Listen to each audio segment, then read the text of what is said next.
My dear friends, let's give some tzedakah and hakel. Let's do it together. The power of togetherness, the power of achdus is, as we say, Barucheinu Avinu Kulanu Ke'echad. Please God bless us as we are one, because we are one. And talking about oneness, talking about unity, let me ask you a question. What is the best way when we need to address someone, besides saying, hey you? Obviously in a polite manner, etc. But how do we reprimand someone when necessary? Now, this someone could be our own child, it could be a friend, could be an acquaintance, could be spouse. What's the best way, and what's the proper way of doing that? You know what? A whole parsha in the Torah is called Emoir, the parsha of this week. A whole section. Emoir, Emoir, which means say. The name of the parsha is Emoir, say. The name is not only because it's the first word of the parsha, but the name is indicative of the meaning of the parsha. And in this case, there is a tremendous message in the word Emoir. Say, be careful how you say something to the other. And this follows the parsha that we had last week. We had two, but the last one was Kedoshim, holy. The Torah says over there, Daber al kol adas b'nei Yisrael. God tells Moshe Rabbeinu to speak to all the Jewish people, and as Rashi says, he said it when they were all bahakel, all unified. The entire Jewish community was present. Why? Because it is so fundamental, it's so important. And what does it say? Kedoshim tihu. My friends, you should be holy.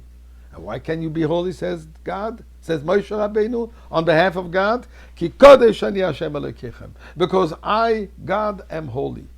In other words, when your Moshe Rabbeinu is addressing the Jewish people, a message to us, when we are addressing the other one, the first thing should be look at the person, how holy he is, how holy she is. Why? Because we're an integral part of God, and God is holy, so can we be holy. Meaning, speak to the other one in a most positive of manner, in a loving way, in a way that will bring out the best in this person. The previous Rebbe quotes the Baal Shem Tov and says the following, that the Baal Shem Tov said, I bear witness over heaven and earth that in the harsh trial that was on one man in the court of heaven was a simple man who only knew how to pray and say psalms. But he excelled in the mitzvah of V'ahavta l'reacha kamocha.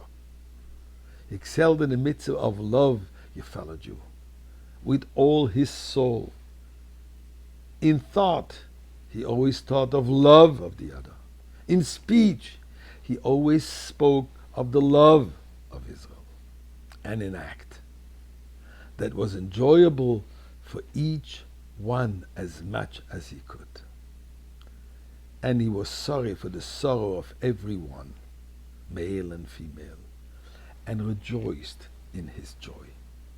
So the Baal Shem Tov continues, as they decided in the heavenly court that and they decided in the heavenly court that their share in heaven will be among the righteous geniuses, the tzaddikim go'inim, that our late master said about them that they were lovers of Israel.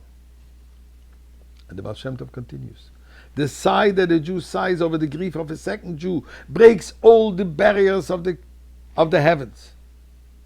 And the joy and blessing that a Jew rejoices in the joy of a second Jew and his blessing is accepted by God, blessed be he. As is the prayer of Rabbi Shmuel Kohen Gadol, the high priest, in the Kodesh HaKadoshim, in the holies of holies. And this reminds me of a story with the Rebbe Marash, that a Chassid once came to the Rebbe Marash, the Rebbe Shmuel,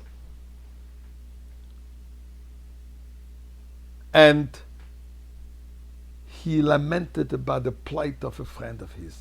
He's going through so many challenges, livelihood, health, all kind of difficulties. And as he was sharing this with the Rebbe Marash, he broke out in crying, in sobbing over the plight of his friend. And the Rebbe Marash looked at him and said, your friend has already been helped. He said, thank you, Rebbe. And the reason, says the Rebbe Marash, because when one person literally cries, is devastated about the plight of the other one, this in itself brings the greatest blessing. So my friends, let us not just cry over the pain and suffering of the other, but let us also learn how to rejoice and celebrate the other's happiness and successes. And this way, we will all be dancing into the Beis HaMikdash with Mashiach now.